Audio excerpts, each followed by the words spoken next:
I will fix it, believe me. You will be put in stocks, you beggar. You're a good-for-nothing woman. The Slys are not beggars. Look us up in the chronicles. We came in with Richard the Conqueror. Therefore, let the world slide. Now be silent. Are you not going to pay for the glass you broke? No, not with my money. Go by St. Jerome. I shall go to my cold bed to warm myself. I know my cure. I must get my constable.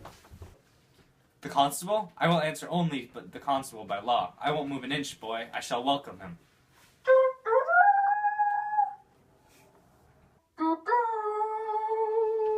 Huntsman, take care of my dogs. I will not lose another dog for 20 pounds. Why is Bellman such a good dog? He cried about the scent when the scent was absolutely lost, and twice today he picked up the dullest scent. Trust me, I take him for the better. You are a fool. If my dog were part of the fleet, I would have valued him at least a dozen. Give them a good supper and look after them all. I will hunt again tomorrow. I will, my lord. What is here? Is he dead? Is he drunk? Are you breathing? Let's breathe, my lord. He is alive, but he is sleeping. Oh, monstrous beast, he lies like a swine. How does he sleep like a grim death?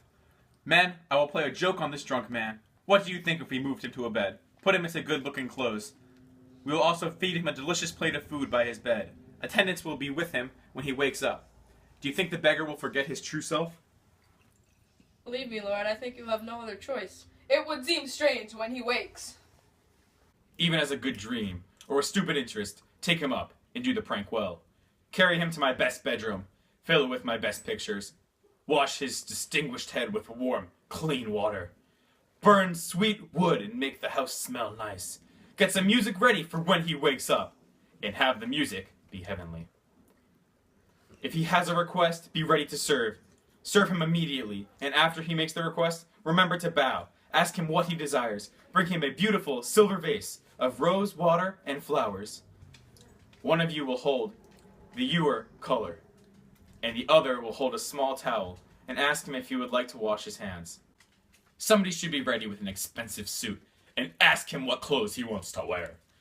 Somebody else should tell him his hounds and his horses. His lady shall be with him at his trouble. Make him think he is a lunatic, and when he says it, tell him that he has been having dreams, for he is nothing but a mighty lord. Do this, and do it with kindness, gentlemen. It will be a great way to pass the time, if it is conducted with restraint. My lord, I promise that we will play our part, as you will think that by our true diligence he is no less than what we say he is. Gently pick him up. Bring him to bed, and when he wakes, you will all do your part.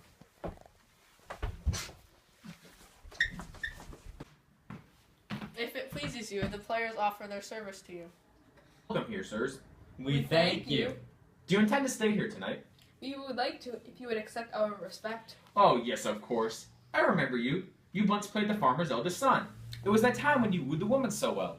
I don't exactly remember your name, but you certainly played the part well. Surely everybody believed it. I think it was Soto, you mean. Yes, that does sound right. Very true. You did exceptionally well. Well, you come to my house in a happy time, especially because I have some fun at hand, where your skill can help me a lot. There is a lord that you will be playing tonight, but I am doubtful of how well you can control yourselves, because he has never heard a play. Should you be observing him, and you break into a laughter, for I tell you, men, if you smile, he will grow impatient. Go, peasant, take them to the pantry, and happily welcome all of them. Don't worry, we will contain ourselves. All right, you can go now. You're welcome in my home, and can have anything that my home contains. Thank you. Peasant! You, go to Bartolome. Have my page dressed exactly like a woman. When he is dressed, bring him to the drunkard's room, and begin to call him madam. Be respectful to him, and have him know that if he wishes to earn my respect, he will act beautifully and be convincing just like a noble woman. To the drunkard, have the page whisper with courtesy, saying, I am your woman. What can I possibly do to show my love and my devotion? They will have to then hug and kiss, and the page will lower his head and rest it on the drunkard. Have the page begin to cry, not because of sadness, but rather because of happiness. The page will be overjoyed to see her husband back to health, who for 7 years has thought of himself as nothing more than a loathsome beggar. If the page cannot cry on command, the same way that a woman can, use an onion secretly in a handkerchief to make the eyes cry, or at least water. Soon I will give thee more instruction. Go now, peasant.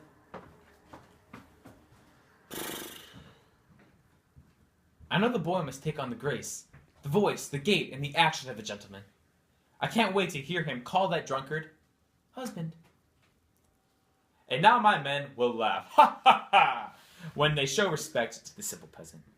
I will inform them of what they have done. Perhaps my presence will make them laugh.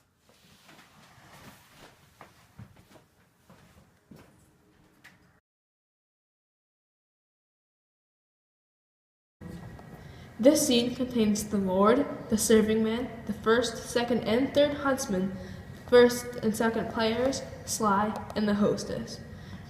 The induction of this play, Taming of the Shrew, by William Shakespeare, is significant because it expresses the idea that deception and manipulation can help to improve one's situation. On page 7, Sly has just broken a glass and is very drunk. The hostess attempts to get Sly to pay for his glass and leave, but Sly continues to make up excuses and then proceeds to fall asleep. The hostess decides it would be best if he gets the constable. Just after, the lord and his men come in the bar discussing his dogs. The lord and the first huntsman are talking about hunting. They point out one very good dog, Bowman. The lord then says he will hunt tomorrow. The lord sees Sly on the ground sleeping and asks if he is dead or drunk. He then decides he will play a prank on him. In the prank, Sly will be brought to a bin and be told he is a lord. The lord is now telling the second and third huntsmen what to do with Sly at the moment and how to treat him when he wakes up. For example, the lord says if he has a request, be ready to serve him immediately. The lord then tells the huntsman how to convince Sly that he is a lord. He says to do this by saying that he dreams and he was a lunatic. The lord finally tells the huntsman how to carry out this plan and how enjoyable it will be later on. The third huntsman then tells the lord how everyone will do their best in the trick. The lord responds by mentioning where to bring Sly. The lord welcomes the players to his house and remembers one of them that he had seen in a play from the past. He then goes on to praise the actor for doing such a great job in the previous play and explains that he is playing a joke on Sly. He tells him not to laugh while doing the play because he does not want him to grow bored with it. The players are assuring the lord of their acting ability. They are soon dismissed as the servant is called in by the lord. The servant is ordered to go and get the lord's page. He will have the page dressed up like a woman. He will be the wife of Sly once the joke has begun. The lord tells the servant that the page will be joyful because his supposed husband is finally back to health after believing that he was a peasant for 7 years. He reminds the servant to tell the page that he must be able to cry on command, the same way that a woman can. If not, he has to use an onion secretly hidden in a handkerchief. The lord continues to laugh at his cleverness, and is excited to see how his men will react when they find out what he has done. He hopes that they will laugh with him. In the book, The Taming of the Shrew, the lord uses deception and manipulation when he uses his servants to manipulate Sly into thinking that he is a lord. He does this by having the servants act as Sly's servants and Sly's wife. The lord will use this trick to manipulate Sly for his own entertainment to pass the time and to have something to laugh about. Overall, this passage illustrates how deception and manipulation are significant to the overall play. It shows how manipulation and deception can improve one's situation and help them get what they desire.